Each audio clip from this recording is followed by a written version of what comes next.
ನಮಸ್ಕಾರ, ನಾನು ನಿಮ್ಮ ಡಾಕ್ಟರ್ ದೀಪಕ್ ಬಿಲ್ಲೆ, ಆಯುರ್ವೇದ ತಜ್ಞ.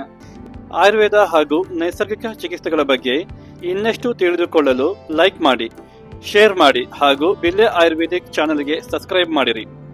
ನಾವು ಇಂದು ಶಂಖಪುಷ್ಪಿಯ ಉಪಯೋಗಗಳನ್ನು ತಿಳಿಯೋಣ. ಇದು ಮನಸ್ಸಿಗೆ ಶಾಂತಿ.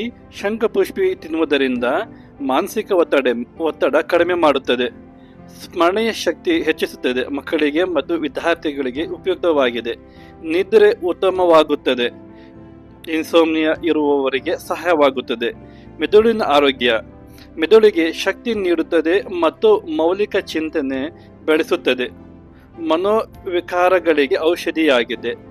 ಇದನ್ನು ನಾವು ಬಳಕೆ ಮಾಡುವ ವಿಧಾನ ಹೇಗೆಂದರೆ, ಶಂಖಪುಷ್ಪಿಯ ಸಾರು ಅಥವಾ ಕಷಾಯವಾಗಿ ಸೇವಿಸಬಹುದು.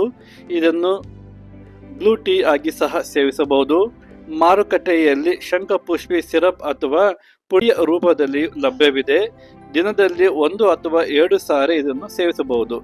ಜಾಗರೂಕತೆ ಪ್ರಿಕಾಷನ್ ಏನೆಂದರೆ, ಗರ್ಭಿಣಿಯರು ವೈದ್ಯರ ಸಲಹೆ ತೆಗೆದುಕೊಂಡು ಮಾತ್ರ ಸೇವಿಸಬೇಕು. ಹೆಚ್ಚು ಸೇವನೆ ಮಾಡಿದರೆ ಅಜೀರ್ಣ ಅಥವಾ ಅಲರ್ಜಿ ಆಗಬಹುದು. ಶಂಖಪುಷ್ಪಿ ಒಂದು ಸಹಜ ಆಯುರ್ವೇದಿಕೆಯ ಔಷಧಿ.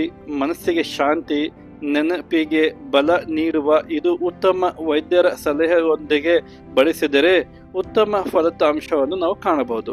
ಚಿಕಿತ್ಸೆ, ಮನೆಮದ್ದುಗಳು ಹಾಗೂ ಆರೋಗ್ಯ ಟಿಪ್ಸ್ಗಳ ಬಗ್ಗೆ ಮಾಹಿತಿಗಾಗಿ ನಮ್ಮ ಚಾನೆಲ್ ನೋಡುತ್ತಾ ಇರಿ. ಯಾವುದೇ ಪ್ರಶ್ನೆಗಳಿದ್ದರೆ ಕಾಮೆಂಟ್ ಬಾಕ್ಸ್ನಲ್ಲಿ ಬರೆಯಿರಿ, ನಾನು ಉತ್ತರ ನೀಡುತ್ತೇನೆ. ನಿಮ್ಮ ಬೆಂಬಲಕ್ಕೆ ಧನ್ಯವಾದಗಳು. ನೈಸರ್ಗಿಕವಾಗಿ ಆರೋಗ್ಯವಂತರಾಗಿರಿ.